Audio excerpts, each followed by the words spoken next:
The centennial festivities could not be held as planned due to the health crisis.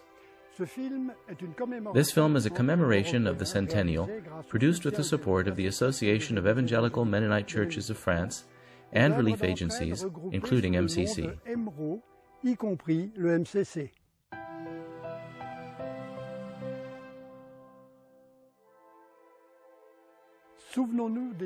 Let us remember the beginnings of MCC in 1920. The first beneficiaries were refugees and families affected by war and famine in then southern Russia.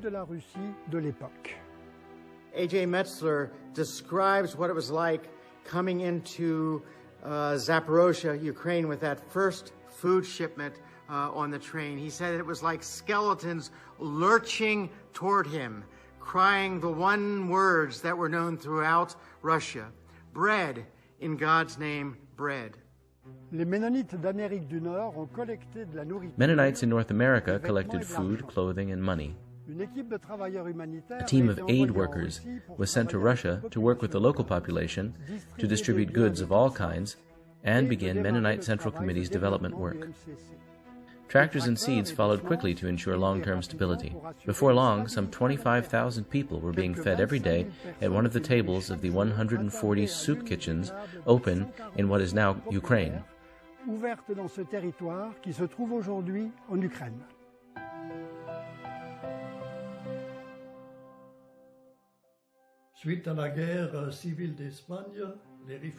After the Civil War in Spain, Spanish refugees were interned in France, which was not the best place for children.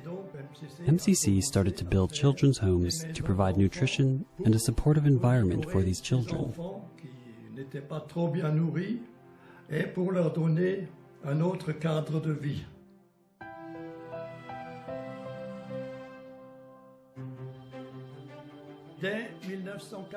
As early as 1945 or 1946, MCC looked for a children's home, which they found at Mont des Oiseaux.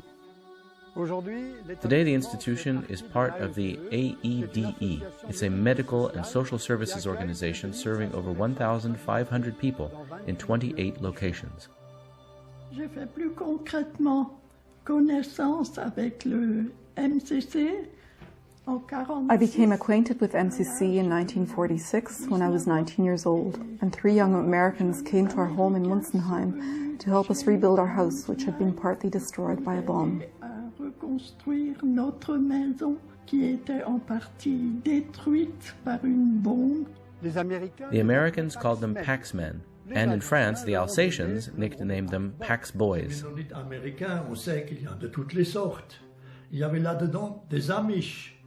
What was so remarkable was the many different kinds of American Mennonites who came.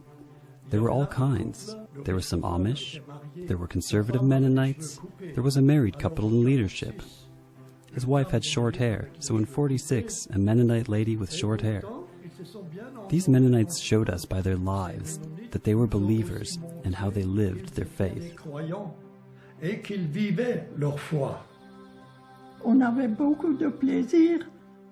We had a lot of fun practicing the English we'd learned in school.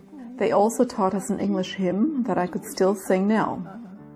Cantique anglais que je pourrais encore chanter maintenant. I have joy and peace with my Lord so near, leaning on the everlasting arm. When World War II ended in 1945, MCC returned to the continent with programs in the Netherlands, Germany, Italy, Belgium, Hungary, Austria, Poland, Yugoslavia, Greece, and Switzerland. Peter and Elfriede Dijk were asked to begin an MCC relief program for Mennonites fleeing the Soviet Union. The program was based in the Netherlands and escorted most of the refugees to North and South America.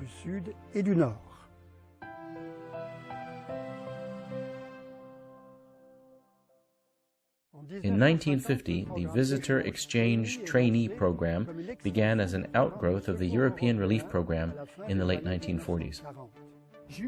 I had the privilege of being part of a team composed of Asians, Africans, South Americans, and Europeans to live and work for a year in North American communities. To be able to be a part of this international Christian community was an unforgettable experience for me. The Universal Church became concrete before my eyes, and above all, I realized that I was part of it. MCC also supported the establishment of the European Mennonite Bible School in Basel. It was a joint initiative of the French, German, and Swiss Mennonite churches who wished to start a Bible school in the Anabaptist tradition as a sign of reconciliation after the war, and to equip young people for participation in church and mission. Later, it relocated to Liestal. Today it is called Bildungszentrum Bienenberg. Some objects that have become symbols are, for example, this can of beef, pork, or other meat. Since the 1950s, it has been sent all over the world. In Belgrade, they called it a Mennonite. "Give me some more Mennonites," they said. Donne-moi encore quelques Mennonites, on disait.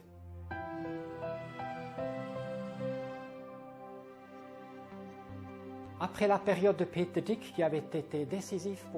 the period of Peter Dick, who had been instrumental in setting up mutual aid in Europe, there was no representative in Europe between 1969 and 1979. East-West relations were a major issue, in parallel with a dialogue between the historic peace churches and the main churches.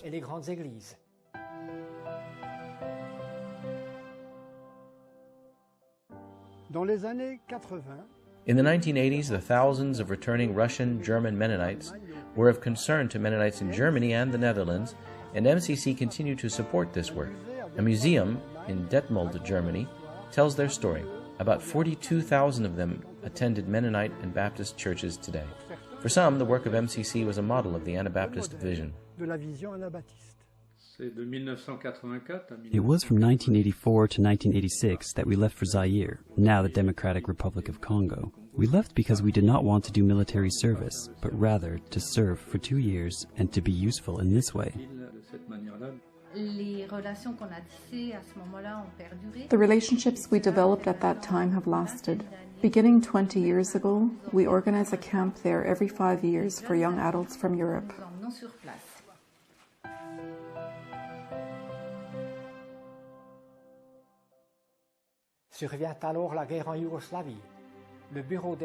Then the war in Yugoslavia broke out. The office moved to Switzerland, where it remained for a dozen years. It was here in Europe that the hygiene pails were born, when entire populations had to flee their villages in Bosnia, Croatia, or Serbia, creating many refugees who were desperately short of basic hygiene items. Together with the MCC Material Resources Department, Swiss Mennonites set up the Bucket Project, which is still going strong today. Communities here in Europe and in North America mobilize churches and communities regularly to get basic necessities to people in need.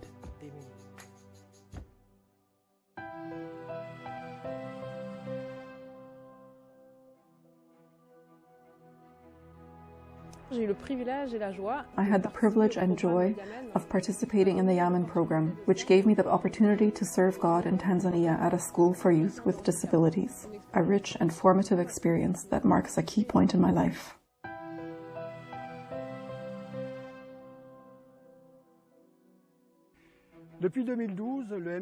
Since 2012, MCC and its European partners have addressed ravages of war in the Middle East for most of the decade. The European relief organizations participate by sending containers filled with hygiene kits, school kits, and comforters. At the European Mennonite Conference in 2018, an opening show ended with a call for solidarity with refugees from the Middle East. Naomi and Doug Entz, MCC representatives from Western Europe, brought Reverend Ibrahim Nasir from Syria. A 40-foot container was filled on site for Syria. To support MCC representatives for Western Europe, we are a team of 8 people from several European countries. The group meetings foster exchange between different cultures and churches, encouraging and expanding the work.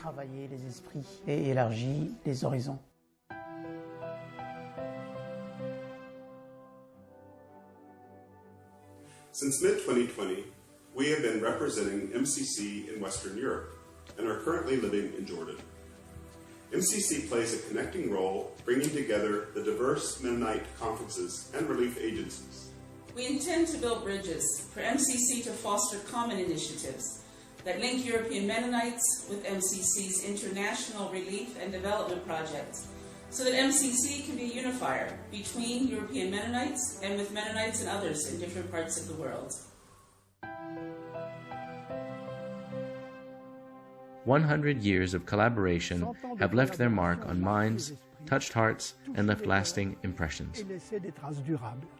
Les relations avec les Mennonites d'Amérique n'ont jamais arrêté. The influence of these Americans on the Geisberg Assembly, their spiritual influence, cannot be measured. But it was enormous. With their good humor and earnest way, they gave us courage to start a new life as a whole congregation. Et pourtant leur sérieux, ils nous ont redonné du courage pour recommencer une vie d'assemblée complète.